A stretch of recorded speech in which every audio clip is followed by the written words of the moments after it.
আজকের গল্প সোনালী দের কলমে অনুশোচনা।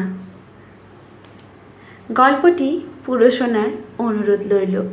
আশা করি ভালো লাগবে। আজ দুপুরের খাওয়াটা দারুণ হয়েছে, বল বাবান। মাছের মাথা দিয়ে মুগ ডাল, মোচার ঘন্ট, কাতলা, মাছের কালিয়া, পুরো অমৃত, বুঝলি। আহ, কতকাল পরে যে মায়ের হাতের রান্না খেলাম। তাও তো তুমি বিদেশ থেকে আসতেই চাও না। ভাগ্যিস লকডাউনটা হলো, তাই তো তুমি এলে কাকু। একদম ঠিক কথা বলেছে বাবান। সত্যিই আমি আসতে চাই না এখানে, কিন্তু বাবানকে কি করে বোঝায় কেন আমি আসতে চাই না এখানে, কেন নিজের দেশ, মা, আত্মীয় স্বজন সবাইকে ছেড়ে বিদেশ বিয়ে হয়ে পড়ে আছি। বুকের ভেতরটা যেন কেমন করে উঠল। শুধু অবাধ্য মনটাকে বাধ্য করতেই হবে, নাহলে আমি আর একদিনও এখানে টিকতে পারবো না। নে বাবান, দুপুরে একটু ভাত ঘুম দিয়ে নিই। ওদেশে যাওয়ার পর থেকে দুপুরে শোয়াই হয় না। বিকেলে দুজনে গ্রামটা ঘুরে আসবো। তুই তো ভালো রবীন্দ্রসঙ্গীত করিস, সেটাও শুনবো। ক্লাস 8-এ পড়া বাবান ছোট থেকেই খুব নেওটা কাকুর। কাকু যখনই আসুক সে কাকুর কাজ ছাড়া হয় না।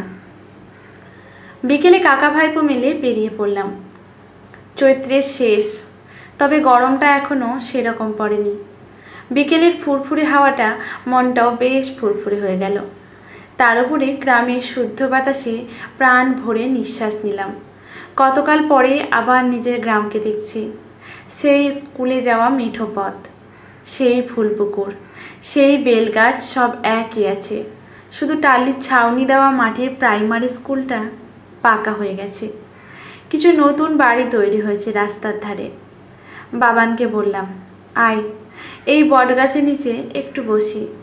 জানিস, ছোটবেলায় এর নিচে কত খেলেছি। দুজনে গাছের নিচে বসে পড়লাম। মনটা এক অদ্ভুত আনন্দে ভরে আছে। নিজের অজান্তেই দুকুলি গান গুনগুন করছি। কাকু, তুমি গান জানো? এই রে, জিভ কেটে বাবানকে বলি, না রে, আমি একজন বাথরুম সিঙ্গার শোনা। আচ্ছা, তোর তো গান শোনাবার কথা ছিল, এখানেই গানা। বাবান আমতা আমতা করে বলল, এখানে? আমি বললাম, ক্ষতি কি? বাবান শুরু করলো, তুই ফেলে এসেছিস কারে, মন মন রে আমায়। গানের প্রত্যেকটি কথা আমার জীবনের সঙ্গে ওতপ্রোতভাবে জড়িয়ে আছে। অপূর্ব গাইল বাবান। গান শেষে বাবানকে বুকে জড়িয়ে পিঠটা চাপড়ে দিলাম। বললাম, চল ওঠা যাক। বাবান বলল, কাকু, বারোদুয়ারির জঙ্গল হয়ে বাগদিপাড়ার ভেতর দিয়ে ফিরব। বললাম, তাই চল। বারোদুয়ারির জঙ্গলটা যখন পেরোলাম তখনও সন্ধ্যা হতে একটু দেরি আছে। পশ্চিমের আকাশটা গোধূলির আলোয় রাঙা হয়ে গেছে। ফিরতে ফিরতে কয়েকজন চেনা জানা মানুষের সঙ্গে দেখা হয়ে গেল। তাদের সঙ্গে কুশল বিনিময় করতে গিয়ে বাগদিপাড়ায় যখন ঢুকলাম, সবে দু একটা শাঁখের আওয়াজ শোনা যাচ্ছে। বাগদিপাড়া থেকে বেরোবার মুখে দেখতে পেলাম কাঞ্চন পিসিকে। এত বছর পরেও যাকে চিনতে আমার একটুও ভুল হয়নি, যার সামনাসামনি সেদিনের পর থেকে আমি কোনো দিনই হইনি। কাঞ্চন পিসির চোখগুলো যেন আমায় চিৎকার করে বলতে চাই, তোর জন্যই তো। তাই অতি পরিচিত মানুষটাকে না চেনার ভান করে এড়িয়ে চলে এলাম।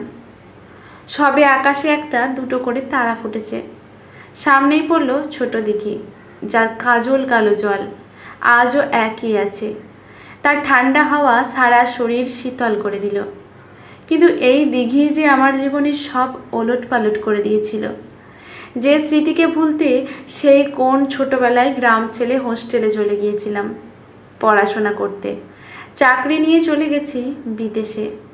যে স্মৃতির জন্য কত রাত জেগে কাটিয়েছি, আজ আবার সেই স্মৃতির সম্মুখীন। বাবান যখন এই রাস্তা দিয়ে আসবে বলেছিল, তখন ভুলেই গিয়েছিলাম যে এই রাস্তাতেই ছোট দিঘিটা পড়ে। বুকের ভেতরটা হুহু করে উঠল। বাবানকে না নিয়েই প্রায় ছুটতে ছুটতে বাড়ি ফিরলাম। মা রাতের খাবার তৈরিতে ব্যস্ত। কাউকে কিচ্ছু না বলে চলে গেলাম সোজা নিজের ঘরে। মা এসে মাথায় হাত বোলালো, এখনো ওসব কথা ভাবিস ছোট খোকা? টেবিল থেকে মুখ তুলে মাকে জড়িয়ে বোবার মতো কেঁদে চললাম। আমি তখন ক্লাস 4। একান্নবর্তী পরিবারে 4 দুটো খুড়দুতো 8 ভাই বোন মিলে জমজমাট পরিবার। কাঞ্চন পিসি আমাদের বহুদিনের পরিচালিকা। তার হাত ধরে আসতো তার ছোট ছেলে চন্দন, আমারই বয়সী হবে। ছিপছিপে গড়ন, বুদ্ধিদীপ্ত দুটো চোখ আর প্রচণ্ড দুরন্ত, যার কাণ্ড কারখানার কাছে আমি ছিলাম নিতান্তই শিশু। সে তরতর করে যে কোনো গাছের মগ ডালে উঠতে পারত, এক ছুটে বারোদুয়ারির জঙ্গলে পৌঁছে যেতে পারত, এক ঢিলে বেল পাড়তে পারত, পুকুরের এপার ওপার করতে পারত, আর কি কি যে পারত তার ইয়াত্তা নেই। শুধু স্কুল যেতে হলেই তার যত ভয়। স্কুলে ভর্তি হলেও স্কুলে যাওয়ার সময় হলেই কোথায় যে গিয়ে লুকোতো, তখন তার টিকিটাও খুঁজে পাওয়া যেত না। কাঞ্চন পিসি শেষ পর্যন্ত আশায় ছেড়ে দিয়েছিলেন। আমরা যতক্ষণ স্কুলে থাকতাম ততক্ষণ ওর 5 ফরমাস খাটত, আর কার গাছে কোন ফল পেকেছে, কোন গাছে কোন পাখি বাসা করেছে, এই সবের খবর রাখত। আমরা স্কুল থেকে ফিরলে ওই সব গল্প ওর কাছ থেকে শুনতাম। ওর এই গেঁচো স্বভাবের জন্য আমার বাবা ওর নাম দিয়েছিল হনুমান। ক্রমে ওর আসল নাম চাপা পড়ে ওই নামটাই রাষ্ট্র হয়ে গেল। আমি ডাকতাম হনু বলে। ছুটির দিনে আমরা হনুর সঙ্গী হতাম। কখনো বারোদুয়ারির জঙ্গলে, কখনো ছোট দিঘির পাড়ে হনুর সঙ্গে ঘুরে বেড়াতাম। হনুই আমাকে চিনিয়ে দিত। অবিন্দা, এটা বিষফল, এটা খেলে মানুষ মরে যায়। আমরা বই পড়ে যা কোনোদিনও শিখতে পারবো না, এরকম অনেক কিছু হনু জানতো। হনু বলতো, কাঁচা হরিতকি খেয়ে জল খেলে অরবিন্দা কি মিষ্টি, পাকা কুচো ফল খুব মিষ্টি, এগুলো পাখিরা খুব খায়। আরও কত কি ওর থেকে শিখেছি তার ঠিক নেই। ওই ছিল আমার ছেলে বয়সের হিরো। আমার মনে হতো ও সব পারে। এমনই একদিন বর্ষার বিকেলে হনু আমায় ডাকতে এলো। অবিন্দা, দেখবি চল, ছোট দিঘিটা পরিষ্কার হয়ে গেছে, আমরা আবার নাইতে পারবো। সে বছর জমিদাররা দিঘিটা একজন লোককে পানি ফল চাষ করতে দিয়েছিল। পানি ফল ঠিক মতো না হয় লোকটি সময়ের আগেই দিঘি পরিষ্কার করে জমিদারকে ছেড়ে দিয়েছিল। হনুর কথায় ছুটে গেলাম সকালে। বর্ষার জলে দিঘি কানায় কানায় পূর্ণ। পরিষ্কার দিঘি দেখে আমাদের সকলের খুব মজা হলো। আমার কি মাথায় এলো জানি না। হনুকে বললাম, তুই এই দিঘিটা এপার ওপার করতে পারবি? হনু বলল, এত বড় দিঘি আমি কি পারি? বললাম, তুই সব পারিস, ওই রকম বলিস। আমার কথায় সে দিঘিতে ঝাঁপ দিয়ে সাঁতরাতে শুরু করলো। প্রায় ওপারের কাছাকাছি চলে গেছে হনু। আমরা সবাই হাততালি দিয়ে উঠলাম। সেই সময় একটা পানি ফল লতা হনুর পায়ে আটকে গেল। বোধহয় সব লতা ঠিক করে পরিষ্কার হয়নি। হনু যত ওঠার জন্য ছটপট করতে লাগলো, তত চলিয়ে যেতে লাগলো। আমি কি করব ভেবে না পেয়ে ছুটেছিলাম আমাদের নাগারে কিসের নিতাই কাকাকে ডাকতে। কিন্তু নিতাই কাকা এসে জল থেকে তুলে এনেছিল হনুর নিথর দেহ। বরদার কাছ থেকে সব শুনে মা সেদিন আমায় খুব মেরেছিল। কাঞ্চন পিসি বলেছিল, এ তুমি কি করলে ছোটদাবাবু?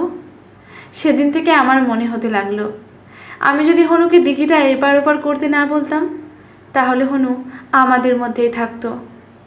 কাঞ্চন পিসির সেই অশ্রু সজল দুটো চোখ আমি চোখ বন্ধ করলেই দেখতে পেতাম। চোখ দুটো যেন বলতো, তোর জন্যই তো। এই অনুশোচনা ছোট থেকে আমায় তাড়া করে বেড়াচ্ছে। হয়তো এই অনুশোচনায় আমার ভুলের প্রায়শ্চিত্ত। আজকের গল্পটি এখানেই সমাপ্ত। ভালো লাগলে লেখকের প্রতি শ্রদ্ধা জানিয়ে লাইক, শেয়ার, কমেন্ট করে যাবেন। ধন্যবাদ।